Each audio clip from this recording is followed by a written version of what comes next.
So Richard Rudd said, every time you have this enlightenment, this awakening,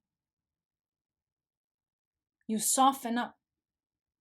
So every time you hit an awakening, you soften up until you become grace. That's the end goal, to softening up so much that you become just graceful.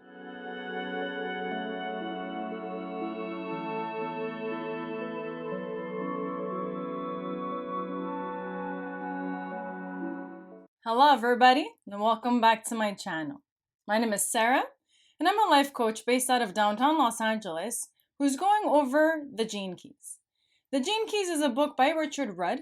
It's a book that explains your DNA, your human design, and also connects with the I Ching, the book of change. So these are cycles that we go through. And the reason why I want to go through all 64 of them is so that I can help people get out of their shadows, because we are all programmed to be within the 64 shadows, 64 state of consciousness that all start with shadows. So we all have them. However, depending on this life, whatever your hologenetic profile is, those are the keys that you're going to be working on in this lifetime.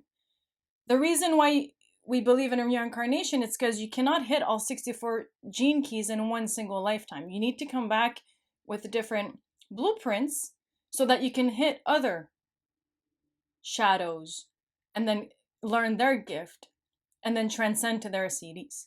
So this is why this is not just a one lifetime thing. However, if you do learn all 64 of them, whenever these shadows do come up, because it might not be part of your hologenetic profile, but they will come up. So whenever they do come up, you can adjust yourself and go through the gift and then hit the CD and get yourself out of this shadow. So if you're interested in improving your life in any area of your life, feel free to review my contact information in the description box below. So a little recap on our last lesson, on our last show. Our last show, we went over Gene Key number 18. Gene Key number 18 is a shadow that we can definitely all relate to. The shadow is judgment. So once you're at judgment, and I'm not going to go too much into judgment because the word says it for itself. You're judging people. It also goes, it's the programming partner of Gene Key number 17, which is opinion. So you're opinionated, then you build a judgment towards it, and then, you become your limited beliefs based on that. So you start with judgment. You're judging whatever you see. You're judging whatever your parents are judging because you're marrying them. You want them to love you, so you do the same when you're a child. Then you realize that these judgments are just limited beliefs. Like, it's not true that a certain race of people are a certain way. There's millions of types of people within a certain race. You have sub-races. So you can't generalize, although I used to believe, being a huge fan of mathematics, that probabilities means that certain outcomes are more prone to happen. So apply that to race and you become a racist. So that's why you learn not to judge anymore. And how do you learn how do you learn not to judge? You want to automatically judge. How do you get out of that state? So the only way of getting out of judgment is not necessarily compassion, because you can't get rid of that judgment if you try to replace it with compassion, because now you're giving compassion to somebody that, let's say, you're judging, right? It doesn't work. It conflicts. You can't rewrite an emotion. You have to transcend it. So how do you transcend judgment? Is by having integrity. So what does having integrity mean? It's really easy to say, hey, have integrity, but what does it mean? Having integrity means that you hold yourself. You simply don't react. And if you do react, you control the way you react. So that's what integrity means. Means that, oh, you want to have an opinion? Oh, you want to judge? You want to say something? You hold yourself. You hold yourself, and that gives you integrity. It's honestly that simple, but it's really hard to do because you want to react. You want to give that person a taste of their own medicine. You want to reflect whatever feeling they've reflected upon you.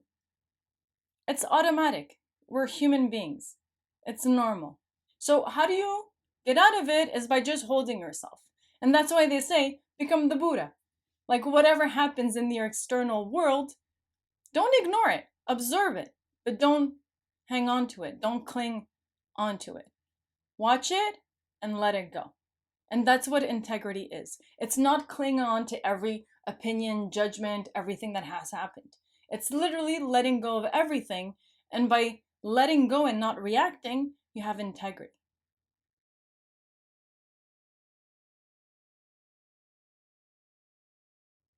And what happens if you have integrity for a while? You don't react, you just observe, take in information. You don't become judgmental anymore, because by not reacting, your judgments will fall. They will go away. By feeding those opinions and judgments, that's how you're blowing them up with energy.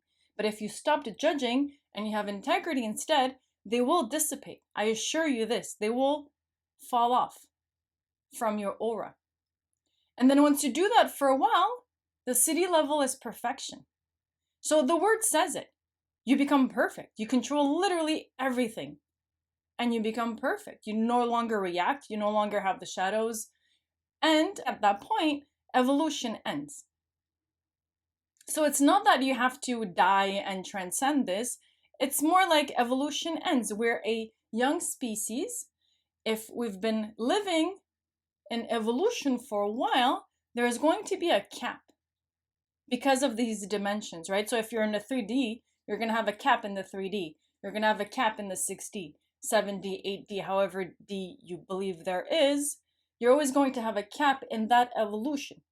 Just so much you can grow within a type of species. Hopefully, with all the negative polarity that's happening, our transcendence, our evolution will be exponential. And once that happens, we're going to live very well. We're going to focus all of our energy and our resources to be self-sufficient, to match with nature. And once you do that for a while, it's like being in paradise, right? Everything's flowing, everything's harmonious. There's no more judgment, no more opinion. Everyone's one, we're unity. Once we hit at that level for a while, we're going to hit perfection.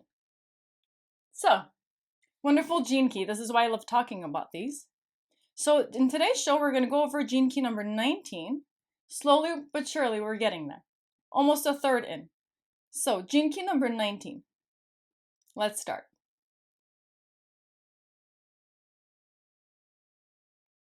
So gene key number 19, the future human being. Programming partner, 33rd gene key. Codon ring. It's part of the ring of Gaia, which consists of gene key number 19, gene key number 60, and gene key number 61.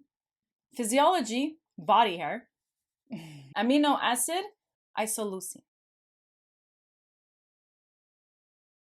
So the 19th shadow, codependence. The great change. Along with the 49 and the 55th shadows, the 19th shadow is perhaps the most topical shadow of our current age. We are living through a time of unprecedented global mutation. This mutation is on many different levels, from the most physical to the most spiritual. To truly capture the essence of what is occurring to humanity, one needs to look not so much at the spiritual dimension, but at the opposite end of the spectrum, the biogenetic. The mind of man is steeped in casualty. As long as we recognize a cause, we believe there is a purpose. If you are a geneticist, everything you look at appears to serve the purpose of the evolution of life. Whereas if you are a mystic, everything serves the purpose of the evolution of consciousness. For millennia, humanity has tried to understand the purpose of life from the spiritual dimension, but until fairly recently, we have not had the ability to understand the purpose of life from the material dimension. With the advent of genetics, we are beginning to see the microprocesses that drive evolution itself. A scientist might say that man's spiritual evolution comes about as a result of his biological evolution. The mystic tends to see it the opposite way around. What is fascinating about the scientific view is that it focuses on the lower frequency realms, the realm of matter. The 19th shadow represents an aspect of our genome that is currently undergoing an intense mutation. A mutation is a spontaneous and usually sudden quantum leap from one state to another. In genetics, mutations are often the mistakes that happen when genes copy one another. Such mistakes can lead to fascinating new chemical combinations, which can in turn lead to the evolution of entirely new forms. The 19th shadow of codependence has its roots deep within our tribal ancestral past. Codependence refers to the state of consciousness below independence.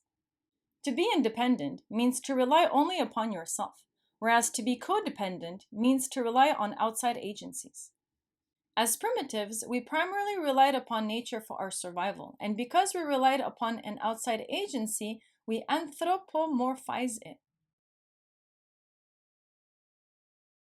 In other words, we created gods to represent that agency. It is out of the 19th shadow that all the world religions have been born. Our relationship with God or a set of gods is a purely codependent relationship because it is based on this need for outside authority. It is here in the 19th gene key that one of the great human stories is coded, the story of our relationship to God. As long as man believes in a God outside himself, the frequency of our planet will remain at the level of the 19th shadow. The vibration of human suffering depends upon the existence of a separate authority of a higher frequency than us. This last sentence is the ultimate definition of what it means to be a victim, which is what characterizes the shadow frequency. The programming partner to the 19th shadow is the 33rd shadow of forgetting. In creating a God out there, we have forgotten the power that lies dormant within us. The ultimate reliance we have outside ourselves is on food. God has always been about food, and food has always been about territory. Food production was based upon a tribal territory, which is why the different nations and cultures developed in the first place. But today, at least in the developed world, food no longer has to come from our own tribe. It can be flown in from anywhere in the world. For one thing, our dietary needs are changing as we learn to manipulate our environment with greater efficiency. Through sciences such as nuclear physics and genetics, humanity is beginning to play God more and more, and is thus moving from a state of codependence to a state of independence. Because we can now outwit the gods with modern technology, we no longer need them as much. The more advanced the society, the deeper we question God as an outside agency. However, the 19th shadow is currently undergoing a huge genetic mutation, which means that man's reliance on religion is also undergoing a transformation. The old tribal fears of not having enough are dying, and with them, the great religions. The breaking of such a deep-seated and ancient codependent relationship has powerful repercussions for our world. The old ways must die to the new, such as the purpose of mutation, and the process is one of destruction. Only as the dust finally settles will the new creation become fully released. The reason all of this can seem so terrifying is that it represents a fork in our revolutionary development in which an entirely new path is opening. A path in which human beings will have to leave behind the old tribal codependent ways. The whole world is dividing into those who are becoming more independent and those who cling to the comfort of the old ways. On a global level, we are beginning to see this made manifest now in the battle between globalization and fact-fashionalism, and between science and religion. For us as individuals, the transformation of the 19th shadow will see its deepest manifestation in our relationships. The old-style codependent relationships of the working husband and the homebound wife are giving way to a new level of independence. The liberation of woman is changing the infrastructure of our civilization, and children are increasingly cared for collectively, so that both mother and father retain the higher level of independence. Whether we like this or not, it is occurring all across the developed world. Our children are growing up as the children of society rather than the children of a single tribal family. Because of the huge genetic shifts taking place across the board, male-female relationship dynamics are more challenging than ever. A great challenge is coming, and roles are changing to accommodate the birth of a new paradigm. Although it may be a difficult birth in the not-too-distant future, the 19th shadow will have disappeared entirely from our worlds. The contemporary mutation moving through this 19th gene key is having an unprecedented effect on all life on our planet. As a vital aspect of the codon ring of Gaia, and Gaia means planet Earth, in case for the ones that don't know. As a vital aspect of the codon ring of Gaia, along with the 60th and the 61st gene keys, it is breaking down the very patterns of the world's psyche. The reactive rigidity of the 60th shadow and the psychosis of the 61st shadow have long held sway on our planet, A great reaction is occurring within the chemistry of our DNA, as the old ways appear to tighten their grip on the only reality they have known. There is enormous fear being generated through the shadows of this codon ring and enormous potential violence as our codependence is broken. However, the truth is that all life is and always has been interdependent because all life is one. Even independence is an illusion, and this realization is bringing an end to the world psychosis that operates out of the 19th shadow's low frequency survival base to reality. It is through this ring of Gaia that we must and will eventually see and will live once again in union with all beings that share this planet Earth. So, the shadow of codependence. What happens if you're an introvert and you're manifesting the shadow internally? So the repressive nature of this shadow is needy. You become needy. The repressive nature of the 19th shadow emerges as neediness or clinging. These are people who cannot let go of the past out of fear of being alone. This creates catastrophic relationship dynamics based on making other people victims of their need. Repressive natures can be very cunning with the way they transmit their shadow patterns. These people will very likely use subtle tools such as guilt to get their own needs met. They need to feel needed, and they will act out all kinds of dramas, often totally unconsciously, to get the attention they crave. They are masters of negative attention, drawing other people's energy towards them without caring what expression it takes. Even violence is a form of attention. The way to break out of such patterns is to move into independence. What about if you're extrovert and you externalize this? So what's the opposite of neediness? Isolated. So the reactive nature is isolated. The anger expression of this gene key is isolationist. These people refuse any attention, loudly proclaiming that they don't need anyone.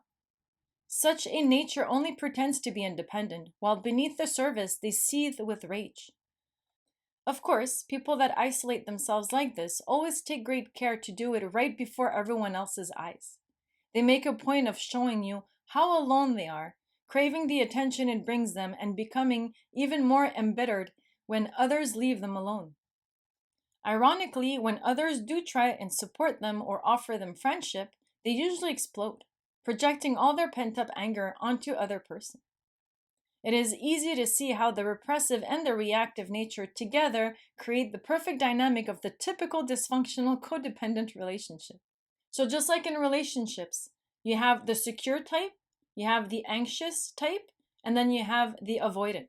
So this is like the avoidant and the anxious. One's needy and the other one isolates.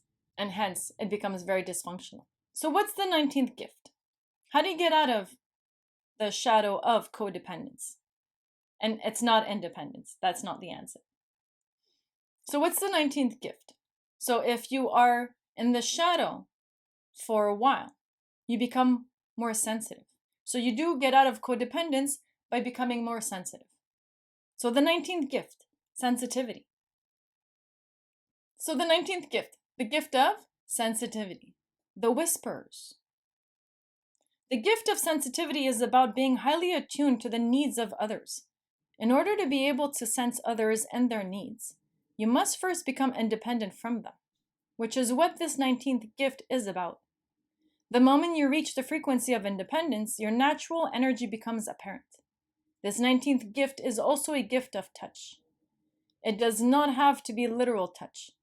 Although it can be, many of these people are gifted healers or therapists. It is more than just a physical sense of touch, but a touch with people as well as animals. As we learned from its shadow, this gene key is rooted in material need. And when you elevate the frequency from your own need, you suddenly become aware of the needs of everything and everyone around you.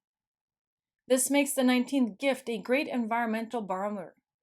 There is a rare phenomenon in human beings known as synesthesia. Synesthesia is the genetic ability to link different senses internally. For example, to smell with your eyes, or sense colors with your hands. It is actually deeply connected to the 19th gift and can often be activated when a higher frequency passes through this gene key.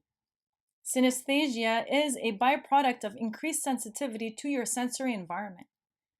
If this 19th gift is an aspect of your hologenetic profile, then it is highly possible that you may discover latent abilities that allow you to feel deeply into your environment, and in particular to sense the emotional patterns and needs of others through the living auric field.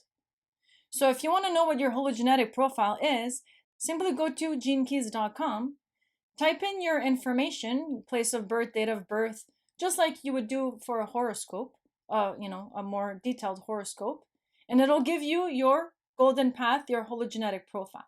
And then you can see if this gene key falls into it or not. Or you can just look at all the, gene keys that do fall into your path and then look at those specific videos that pertain to you. Many artists and healers have these kinds of gifts and can sense the hidden higher energy fields through their fingers or through their skin or hair.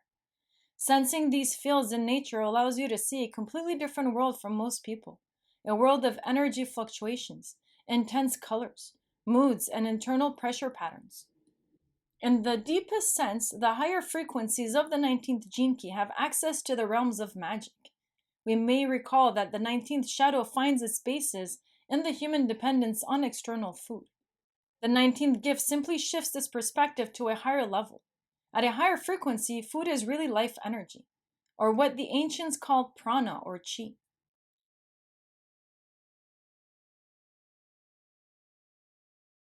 This gift allows you increased sensitivity to this living bioenergy that connects all creatures. When your heart and being opens to sense the abundance of this energy throughout nature, you become for the first time emotionally independent.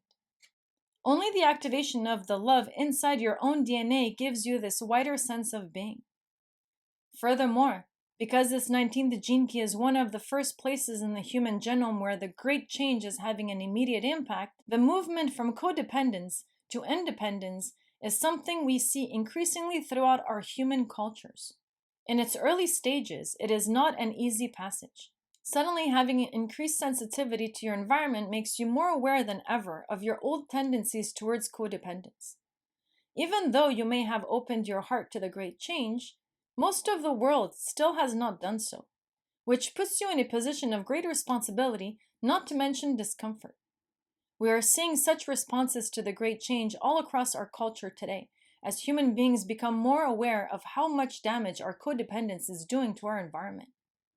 This 19th gene key is a genetic portal into the unconscious and particularly into the collective unconscious. Interestingly, this gift seems to have strong activation in cultures that live close to nature, such as indigenous cultures. In such tribal groups, there has always been an increased sensitivity to those regions that are beyond the five senses. What modern humans often interpret as naivety in such cultures is in fact a heightened genetic sensitivity to the quantum reality of the unconscious. As this gene key reawakens in humanity, we see changes in our dream life, and through this portal we can reconnect with our ancient sense of the magic that comes through dreams. People with the 19th gift are often shamans because of their increased sensitivity to other worlds and other realms. The 19th gene key is one of three primary portals, along with the 62nd and the 12th gene keys, that allow humanity access to other evolutionary kingdoms within nature. These kingdoms, which have often been referred to as the angelic or devic realms, are planes of consciousness that follow a similar evolutionary pattern to humanity, but in parallel dimensions. The 19th gene key behaves like a genetic marker in human DNA, and only when you hit a certain genetic frequency does that marker activate the portal, allowing information to cross clearly between these parallel worlds. Certain human beings have always been credited, or indeed discredited, with the ability to see fairies or hear voices of spirits or angels. This is a genetic ability that comes specifically through the 19th gift. Of course, the 19th shadow also has its low-frequency counterparts, which can cause human beings to tune into the lower or subterranean kingdoms, often known as demon realm. As a matter of fact, most human beings are directly influenced by these parallel evolutions, whether they realize it or not. Only a higher, virtuous frequency allows you to become independent of these shadow forces, which otherwise pull you again and again into lower frequency patterns and emotional states. The 19th gift has a particularly powerful link with the mammal kingdom. Because it acts as a portal between the unconscious and unconscious realms, those who know how to use this portal can access information from other realms apart from the human. Since this gene key has evolved from humanity's relationship to food, it also evolved out of relationship to nature, since traditionally we killed animals for our food, especially mammals. This ancient sacrificial relationship between humans and animals is actually based upon a timeless sacred pact between these two species. Those with sensitivity will know that future destiny of this cross-species contract. Most tribal cultures contain legends of a time when animals and humans were a single consciousness, and in the future, this is our eventual destiny, to once again enter the collective quantum field where both humans and animals coexist. With evolution, our dietary needs also change. So it's not a question of you should, have this diet versus the other diet. It's a question of sustainability, just like this explains. We used to have a sacred bond with animals, and then we used to treat them well, and then, have an agreement that we're going to eat it. And normally those are done very swiftly.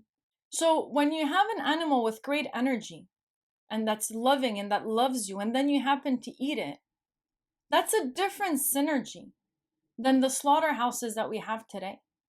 This is why it's not a question of should we eat meat or should we not eat meat? Should we eat plants? Should we not eat plants? I believe you should eat whatever your body requires. It took me a very long time to get off meat, but once I did it, I felt great. But it took me a very long time because, we're genetically conditioned to eat a certain way.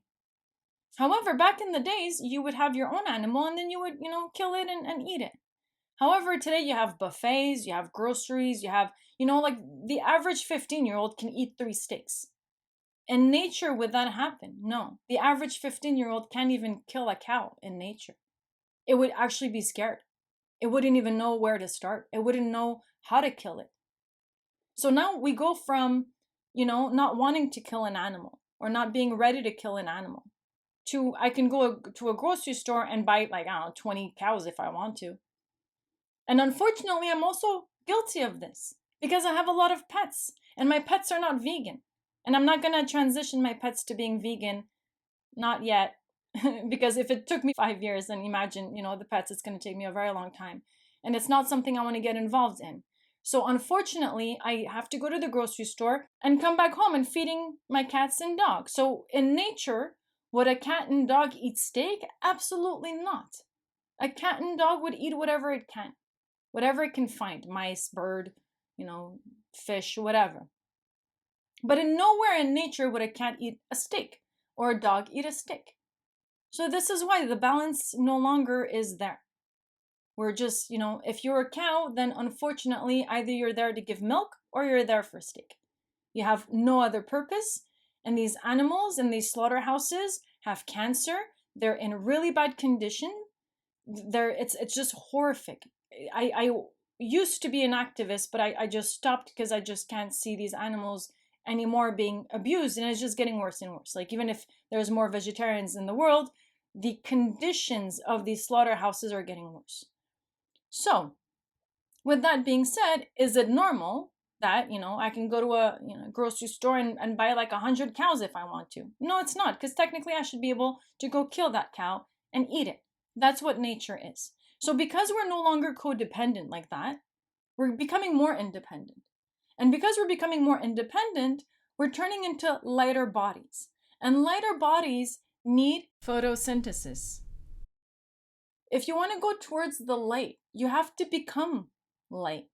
If you eat, let's say, an animal that has all these types of horrific diseases, you're not going towards light. You're going towards darkness. You're getting more grounded and more physical. So this is why I don't preach about what diets you should have. Just be concerned of what your footprint is. If you're eating more than you should, more than it's natural, then you should cut back. Change a little bit your diet, add variety, add some colors. And it's just a question of tweaking your diet. Never go extreme. I went, vegetarian extreme and I was getting withdrawals of oil and meat, and my body was reacting negatively to that. Although I feel much better now, 15 years later, I haven't eaten meat in 15 years, knock on wood. And I just recently went to the doctor to again prove my family wrong because they're convinced that something's going to happen to me in the future. And still to this day, my doctor can't find anything wrong with me. I'm not even deficient in B12. And I used to take B12 supplements until my body didn't really digest them very well. So I stopped taking supplements as well. And I'm not saying for everyone to do this. I'm very high vibe, very high vibe. I keep myself very high vibe and I make sure my environment, just like a doctor, is clean with no bacteria. So that's why I don't recommend everyone, because you have to be in the same state of mind as me to eat as little as me and get away with it. So that's why it's not a question of what's your diet. It's a question of how do you react when you eat a certain type of food? Does it make you feel great or does it not make you feel good? And if it makes you feel great, then who am I to tell you to go do something else, But if it doesn't make you feel great, like most people here are not in shape. And it's not because they're exercising. No, it's just because, it's fast food everywhere. They can exercise all day. The way they eat, it's not going to work. So it's a question of what makes you feel good. And if it's to eat a salad today, then go for a salad. Don't, have that judgment in your voice saying that's not a meal. That's just a side dish. Salad doesn't count. You have no idea how many vitamins you have in a salad because none of it is cooked. It's all raw. Every nutrition you take is going into your body. So it's in my opinion, the best diet that works for me and the one that's the most sustainable for human beings in our evolution. Because again, what we're doing to animals is so wrong beyond my comprehension. That we need to evolve out of this state and we need to stop being codependent on our food. We should be able to grow our own food. We should, I have some friends that went like hiking for 5-6 days. That was like powder food. You mix water with the powder and it becomes like a meal. I'm not saying eat this. I'm just saying there's billions of options. So because we have many, many different options, now we can select the path that we want to take as a collective. It is this ancient connection in our DNA between other mammals and humans that is the origin of the whisperers. Specially gifted people who can communicate with animals or who can act as a bridge between entirely different species. So I'm not saying I can talk to animals, but as someone that has a lot of pets, abnormally a lot, let me tell you one thing. None of my 2 cats, none of my dog, cats, whatever pet you have, will have the same personality. It's insane. You think cats are all the same way, right? But I have a cat that's super affectionate, super needy. I have another cat, that's never hungry, that just wants to eat dry food. The other cat loves steak, So it's like, it's insane how they have personalities. And they're smart. And they have feelings. And within the community, they have their places within the community. Like I have, many cats and we have the alpha cat, which is the big boss. And then we have the pushover cat that gets pushed over and all the time. Like I got to make sure he eats his meal separately because everyone else will eat his meal and he's old. He's not like, he's been around for a long time, but he's still getting pushed around. So it's insane how you have all these personalities, all this communication with your animal, these levels within the group. And trust me, when one of my cats died, I got hit by a car. I was traumatized for like 2 weeks because I had to pick up the body. And the last thing you ever want to see is, that the remains of, an animal that you cared for a lot dying in a horrific way. And once that cat was gone, everyone else missed it. We all missed it in the house. So you can't just say all their animals, they don't feel anything. No, they do. They do. They do. And you dismissing that is a great problem. It's like, unfortunately having someone getting beat up on the street and you're like, I didn't see that. No, well, you did. And you chose not to do anything about it. And therefore you're guilty.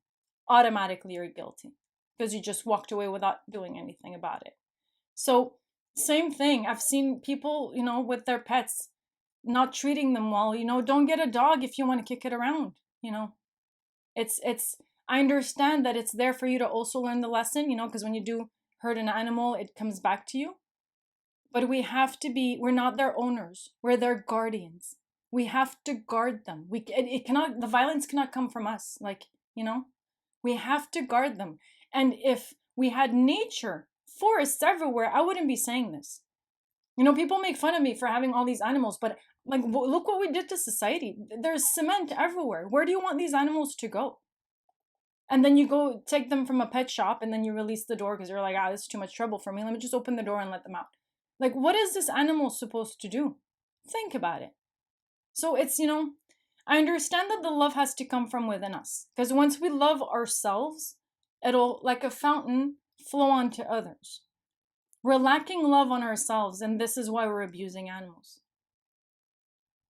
So, this is why I love evolution, because I come from a very dark past.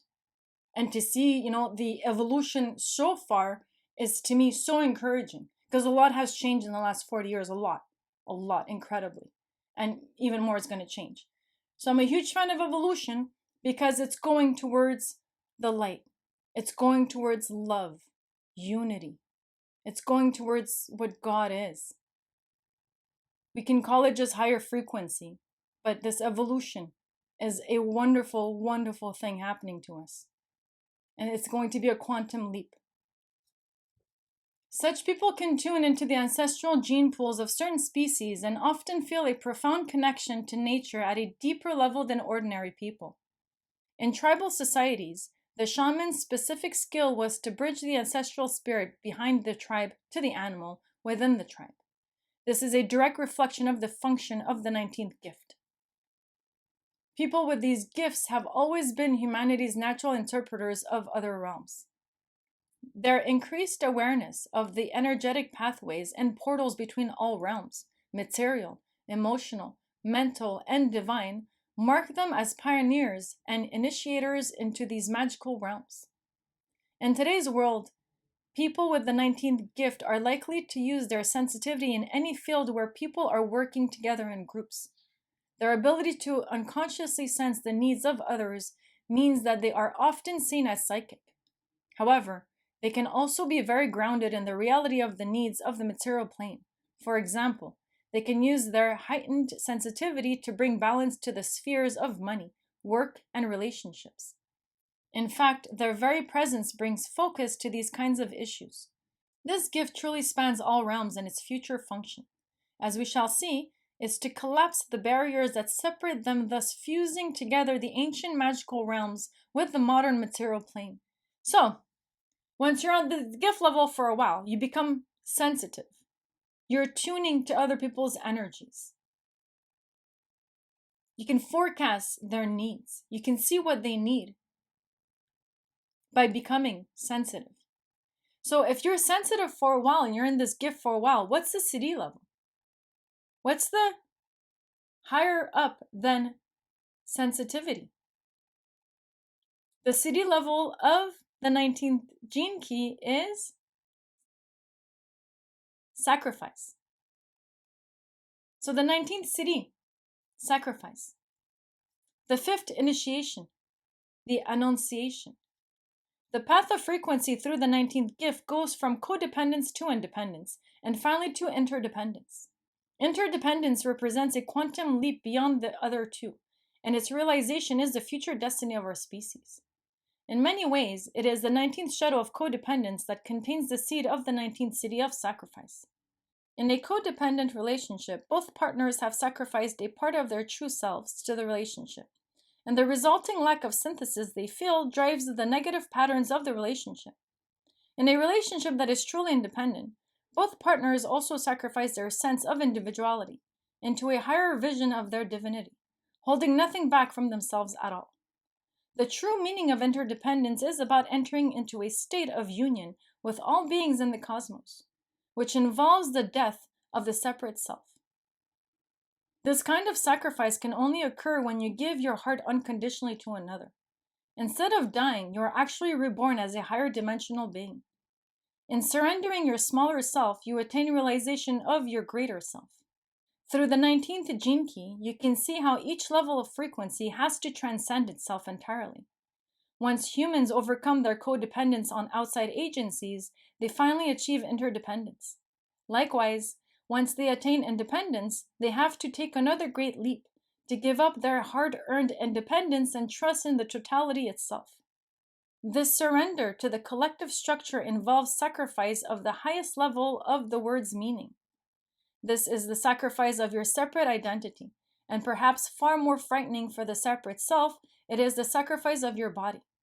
The 19th Siddhi shares a profound connection with the 49th Siddhi of rebirth. These two Siddhis represent the key mystical process that will eventually overtake the human species. Great secrets are held within the world's great myths, and here we can see the myth of sacrifice, the Norse Odin hanging upside down on the world's tree, or Christ hanging on the cross. All sacrificial myths lead to a rebirth, and all such myths are anthropomorphizes of deep genetic secrets hidden within human DNA. As we have seen, this 19th gene key has a deep connection with the animal kingdoms. Humanity has evolved out of the animal realm. We are the result of a series of genetic mutations that took place in primates and finally led to the creation of a new species, Homo sapiens.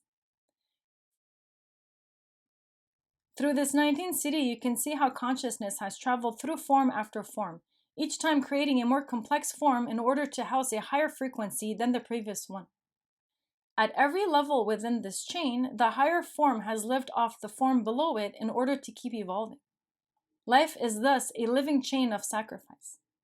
Earth is really the breeding ground for a series of genetic leaps that parallel the awakening of our full spiritual realization. Our awareness is like a series of Russian dolls. As we make each leap in awareness, we come to realize we are housed within a wider framework than we had previously understood. So Richard Rudd said, every time you have this enlightenment, this awakening, you soften up. So every time you hit an awakening, you soften up until you become grace. So as you can see, I have a long way to go personally, but that's the end goal, to softening up so much that you become just graceful. There are a total of 9 dimensions that our earth has to move through. And as we pass through each of these initiations, we have to sacrifice our smaller local self before finally being born as a true universal human being. Consciousness is now beginning to outstrip man and is reaching out for a higher form. But the new form must emerge out of the old one. So deep within human DNA, new mutations are being triggered. This is one of the main reasons for the vast population explosion on the planet. Our genes require the maximum diversity in order to trigger a genetic mutation potent enough to reshape Homo sapiens into something quite different. It is also the reason why so many new diseases are emerging through our DNA. They are all early mutations, precursors of what is to follow. Through the 19th Siddhi, it is not only the individual that must sacrifice him or herself into the whole, but also the whole human species that must be sacrificed. Everything we see happening in the world around us, from pollution to global warming to wars and social upheaval, is a result of the profound genetic process we are undergoing. For those with the 19th Siddhi, the focus is always on the future needs of humanity rather than the current needs. These people understand what is to come as well as what we must go through. Such people stand alone as heralds of a future consciousness, and their lives are a magnificent example of sacrifice to that consciousness. They emerge during times of great mutation, since they themselves are in the grip of that mutation. With their hypersensitive mutated DNA, they see the new form emerging and do their utmost to prepare people for the coming consciousness shift. They are highly sensitized bridges to the new human and have the ability to siphon information about the new paradigm from behind the veil of the future into the present. Every Siddhi has to make its sacrifice in this way, because each of them represents a being from the future that works in the present. The 19th Siddhi contains the secrets of mystical initiation. Every aspect of the Earth's consciousness must move through the 9 portals of initiation before a collective planetary evolution comes to an end. Each of these initiations is explored in more depth within the 22nd gene key. Almost there. The 9 portals of planetary initiation. The first is birth. Second, baptism. Third, confirmation. Fourth, matrimony. Fifth, annunciation. Sixth, communion. 7, ordination. 8, sanctification. 9. Glorification. Each initiation brings us into a wider awareness of our interdependence with the whole.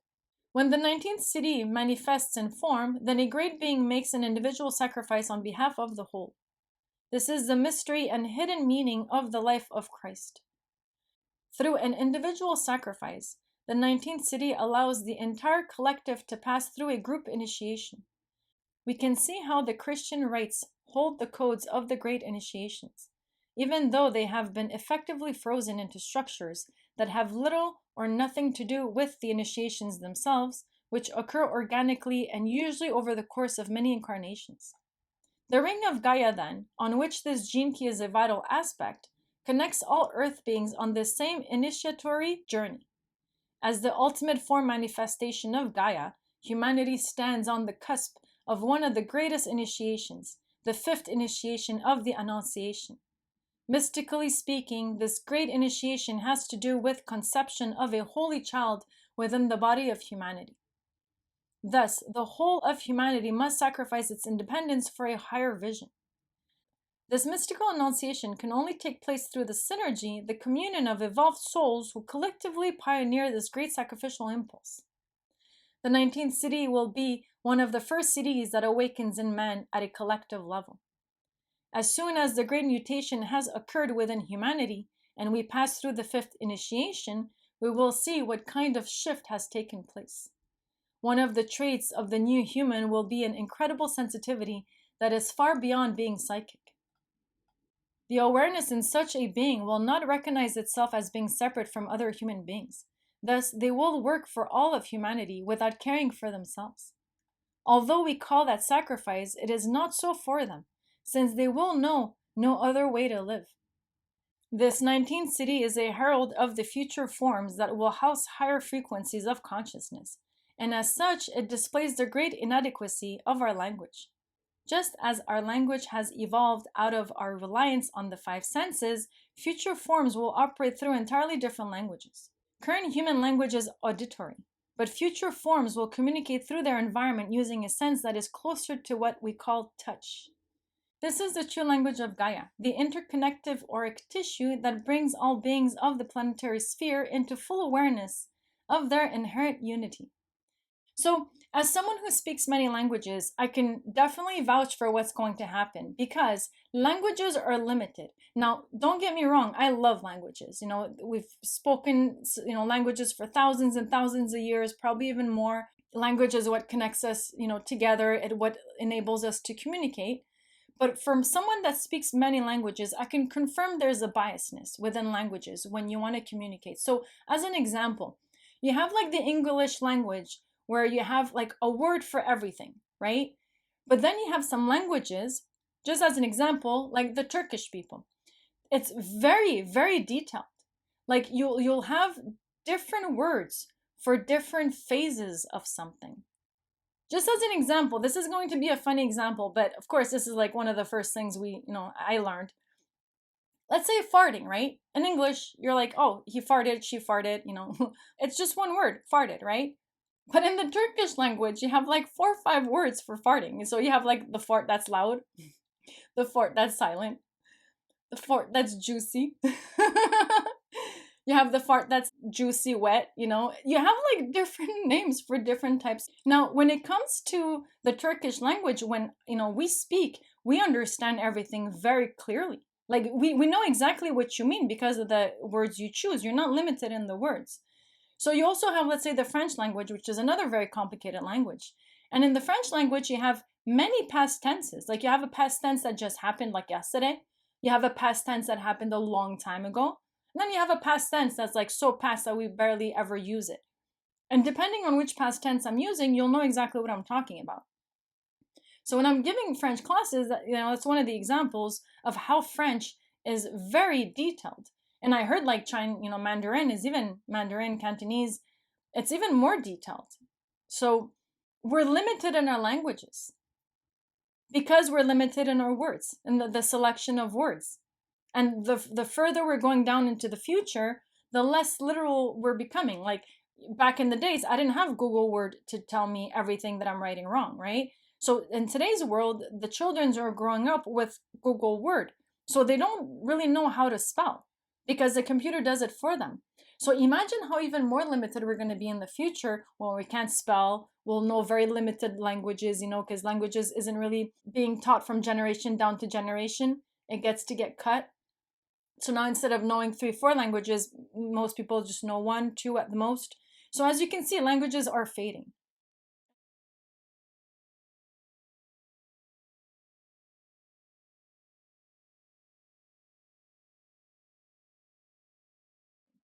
And language is not extremely efficient because it creates a lot of misunderstanding. So if you can read someone's energy instead, because energy doesn't lie. Maybe the person doesn't know they're feeling a certain way, but you can pick it up. Maybe the person's awareness isn't fully there, but then you can pick it up. Now you picked up something that's beyond language. That's incredible. The person didn't even have to tell you how they felt.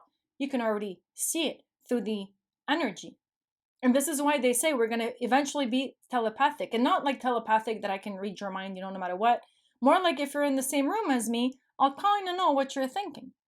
And we're going towards that. And then if you practice these skills, like they say, everyone can remote view. I can't. I haven't practiced it, but apparently everyone has that skill. You can work on it and then remote view yourself. Or remote view someone else, if you're, I don't know, wondering what a certain person's doing, you can go and creep up on them, But it's possible. And we had the Vril Society in Germany that, did nothing but that and worked for the government. So you have a lot of proofs and facts that this is working in today's world, and it's just going to work even more in the future. And it's going to be practiced even more in the future. So this is a wonderful, wonderful gene key. So the shadow is codependent. Just like a child, you're codependent to your mother, you're codependent to society, to God, to food, you're codependent to everything. Then once you learn that, that's not really good, because any time it can get knocked down, and then you lost your food, you lost, your security, you lost everything. So then you learn to become independent on your own. I don't depend on anyone for my food. I grow my own. I don't depend on, anything for my electricity. I live off grid. Let's just say I just removed myself from society and I'm 100% independent. Now, although that's a gift, that's not the ideal level you want to be at, because you're just always going to be alone all the time. As species, we're meant to live with other people and to interact with other people. As species, the people that live the longest, it's been proven that it's the people that have the healthiest connections with everybody. So the more healthy connections you have with people, the longer you're going to live and the happier you're going to be. It's literally your connection to humanity. So if you're 100% independent, then you kind of isolate yourself from the world and you're self-sufficient. So you need to transcend that gift and hit the Siddhi level of sacrifice. And how do you do that? Is by sacrificing your independence. So the person you have built yourself up to become and stand alone now must be sacrificed for the whole of humanity.